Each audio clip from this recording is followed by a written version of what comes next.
And postal mail's not cool anymore. Everyone wants to do email and search engine optimization and all that.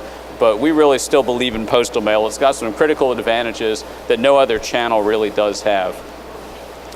Direct mail is targetable. You can choose who you want to send it to. If you want to get a message to all the plumbers in Baltimore, the only way to do that really is direct mail. Perceived value. When people get a piece of direct mail, there's still value to it. People think it's worth something. It's not like an email that you can just click and throw away. There's a perception of value to email. Market penetration.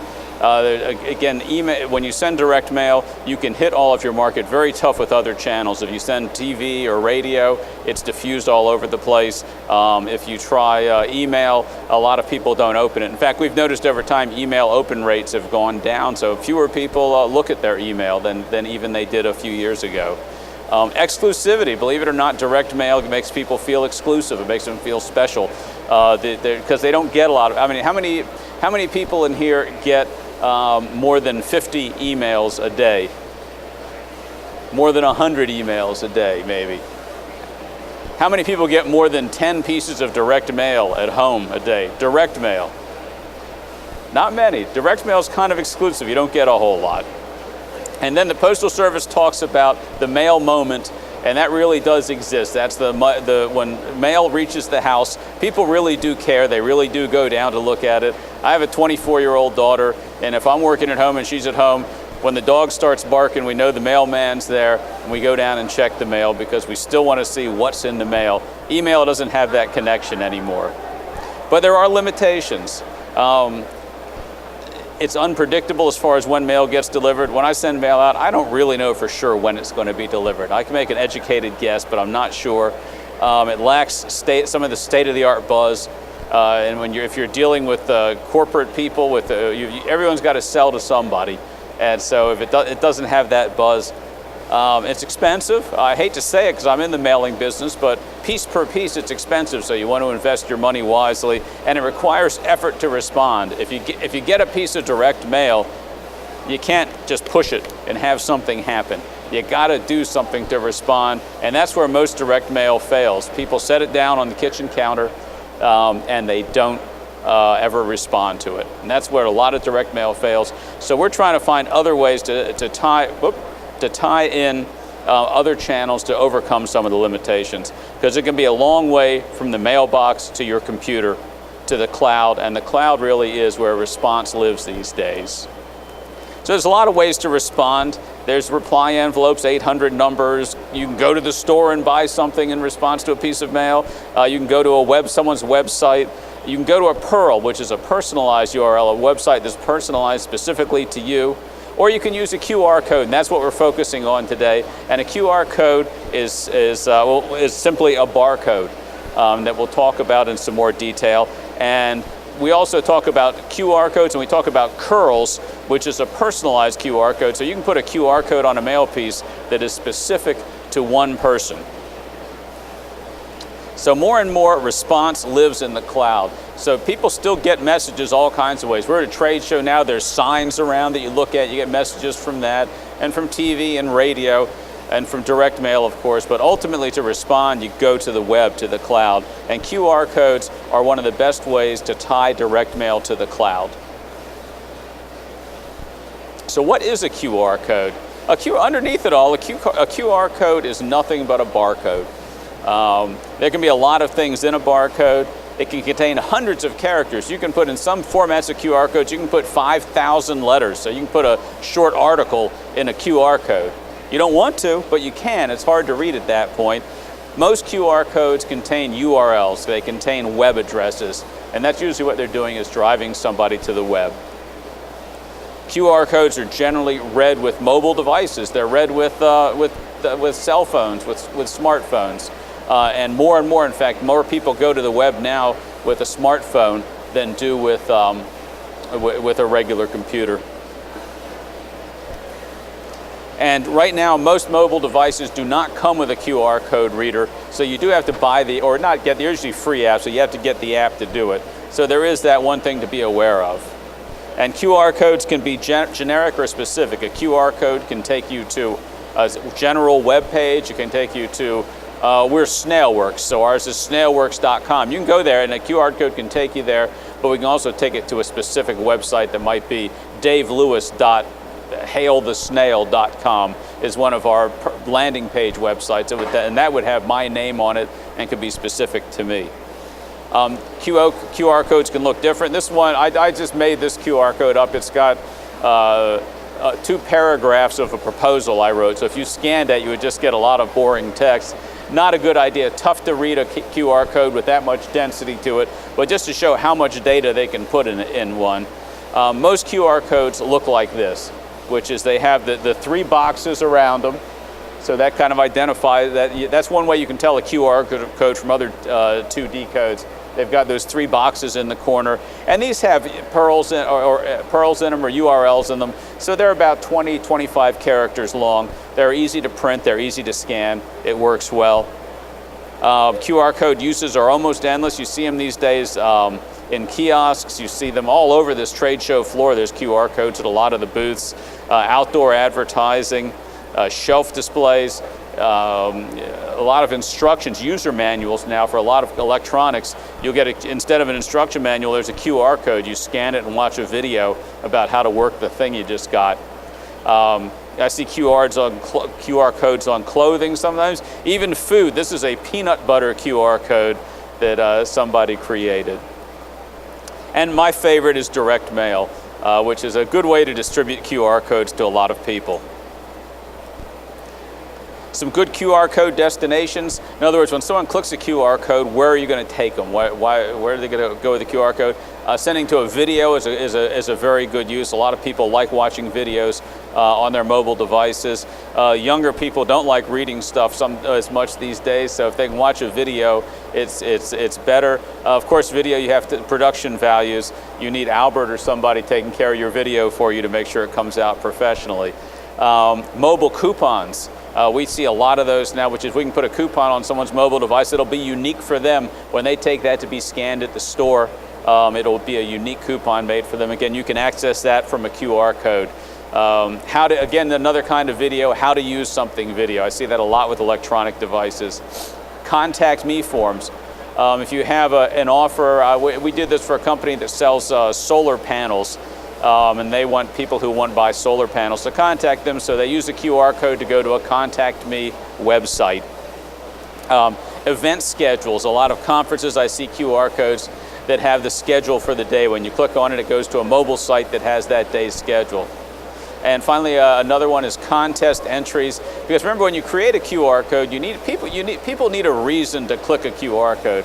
There's a lot of most people don't just randomly click QR codes they walk by. You got to give them a motivation. So a contest is a good one. Click this to enter our contest. So some best practices on QR code usage. Probably the main thing, and probably my biggest pet peeve, is a QR code is a mobile tool. Make sure whatever you're doing is compatible with a mobile device. So many QR codes I see on mail pieces are just somebody's website. It's just complete. Just don't put one on. If you don't have a mobile site designed, if there's not a place for them to go, just don't put a QR code. You don't need one if you don't have a mobile, if it is entirely for a mobile site. And to make sure the site's ready before you mail. This is a scramble we go through a lot of times. We're ready to send someone's mailing out with the QR code. And yeah, well, we're still testing the site. No, you're not. You're done testing the site. It needs to be ready when the mail goes out. Oops, wrong way. Think about the offer. Another very important thing, and this is where, again, a lot of people, I think, their direct mail is very general and they don't know what someone's supposed to do when they get it. Well, if you have a QR code on there, there has to be an offer of some kind. No one's going to click on a QR code just because it's there. So either click on this. We give away white papers at Snailworks. So, click on the QR code to go get a free white paper. Click on the QR code to enter a contest, to see a funny video, to do something, but there has to be an offer, there has to be a reason to click on the QR code. And another very important thing is, although a lot of people, the cool people like me know all about QR codes, but a lot of people still don't know what they are. You need to put on there, scan this QR code to get a discount, whatever the reason may be. But tell people to scan it. You can sometimes tell them to download the app to do it. But make sure you give them an instruction of how to scan the QR code, and again, why, what they're going to get for doing it. Personalize it if you can. We do a lot of personalized QR codes. Like I said, we call them curls. That way, if someone goes to it, they go to a mobile website, it's filled out for them. Filling out a form on your phone can be tough. Sometimes the story I talk about is I was on a flight to St. Louis one time. I just got on the plane, was sitting in my seat, and like a lot of people, I was checking my email. And I'll apologize, I don't know, not to Tyler at least, but I am a Redskins fan. I'm from Washington, and the Redskins sent me an email offering me a Dallas Sucks t-shirt. And I wanted that t-shirt. I was desperately trying to, but nothing was filled in for me, nothing was mobile optimized. Finally, they closed the plane door. I did not get my Dallas Sucks t-shirt. So if they had optimized that, maybe the Redskins would have won that game. But so make sure that it's optimized for it. Again, if you're going to, and personalizing the QR code is a good way to have it pre-populated when someone goes to it. Digital printing, if you're doing direct mail using digital printing, that's a great application for it. It's real easy to make each QR code unique. Don't make it generic. You might as well, you're printing the piece, it doesn't cost any more really to make it unique. We really encourage that you do that. Use a URL shortener, because remember, the bigger the QR code is, the more data it is, the bigger the actual barcode is. So we always want to make the URLs as short as possible. If it's in a QR code, no one's going to see what it says anyway, so it's not that important. So we would take a typical Perl, davelewis.hailthesnail.com, and for example, Snailworks has a URL shortener called Snaily, and so we could switch it to this little shorter Snaily code. It takes you to the same spot, so consider using a QR code shortener. There are designer QR codes, and they're kind of cool.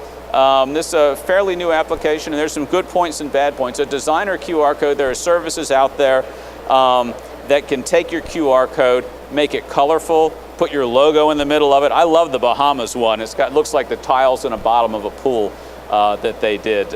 Burger King's got one here. It's got their logo with it. So the good point is they're nice looking. They sort of enhance the look of your mail piece. The people who do these say it boosts the number of clicks when you have a designed QR code. It appeases your designers. They want to be creative, so let them be creative. You really, as a practical matter, cannot personalize this style of QR code because they're more work to create them. There is some cost and turnaround time, and of course they're color, so you have to be able to print in color to do them. But certainly something worth considering if you're using QR codes, to just maybe put your logo in the middle. And again, be careful. I've gotten some where the logo's in the middle and they didn't do it quite right and you couldn't read the QR code. So you don't want to, and which sort of brings up the next point. When you're using QR codes, test them, test them, test them. Use different smartphones, different age smartphones, different apps, different operating systems. It's very tough to find a QR code that works with everything, but you want to make sure it works with almost everything. So we always test every QR code we have to death before we send it out.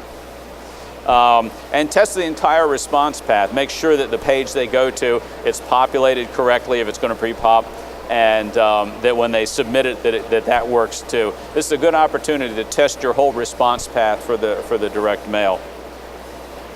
So sort of to summarize the best practices, give them a reason to click a QR code. Don't make one up with no reason. Consider a QR specific offer. Make an offer that really is specific to the QR code as opposed to other offers, so you can measure who's clicking on your QR codes, how they're working for you.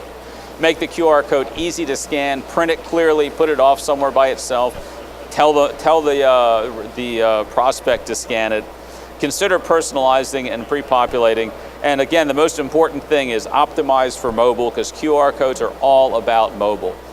So if the place they go is not mobile enabled, then it's really not an appropriate use for a QR code. Remember, it's just a barcode. It's just one way to respond. Don't build, I hear people trying to build campaigns around a QR code. That's kind of silly. Make it part of one of your response paths. Give people other ways. Not everyone is going to respond with a smartphone. Not everyone is going to click on a QR code. So create other response paths as well. But include QR codes in your marketing efforts. Measure them, see if they work. We mailed to an association of accountants. We sent 50,000 pieces. I believe 3 people scanned the QR code. The very low interest. But then we've had other scientific organizations we sent to where we had as many as 10% of our respondents click on the QR code.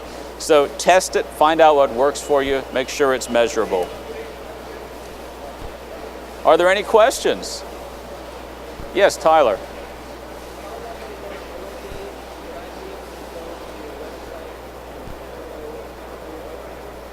Absolutely. If you're interested in learning more about QR codes and multi-channel marketing in general, actually we have a website which is www. You don't need the www, but it's Mail Meets Pearl, P-U-R-L, mailmeetspearl.com. And if you go to that site, we have a white paper there. Also, we have a booth here at the show at 4470, which is not too far from here, where we have copies of that white paper as well that'll go into a lot of depth on this. Yes. Pardon me?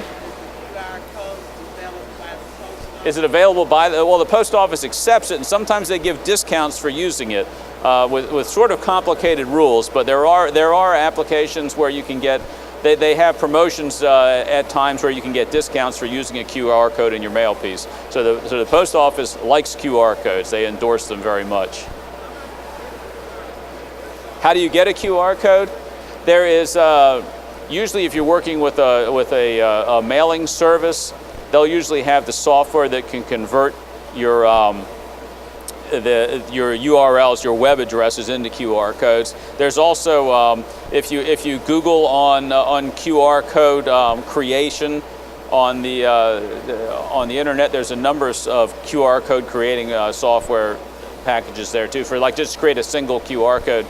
In fact, that's how the ones I had in the presentation, I created those through that. And I don't remember the exact name, but if you Google on create a QR code, there's a number of packages where you enter in what you want to turn into a QR code, push a button and it'll convert it for you and you can print it out. You can just download the app for your phone. And again, just search on QR code in the App Store. Yes?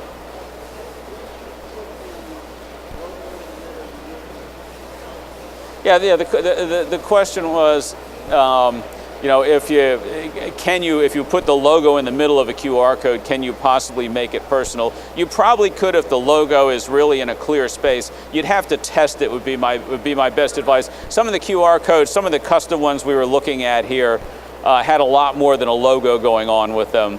They changed the shape of they kind of blurred some of the squares. You can see they're not sharp squares, so that's more complicated. If you just have a logo in the middle, just make sure you test it. If the logo is small and inconspicuous, you probably can make it a personalized QR. You'd have to. I'd want to test that. I haven't done it personally, but I probably could be done. Well, thank you for coming.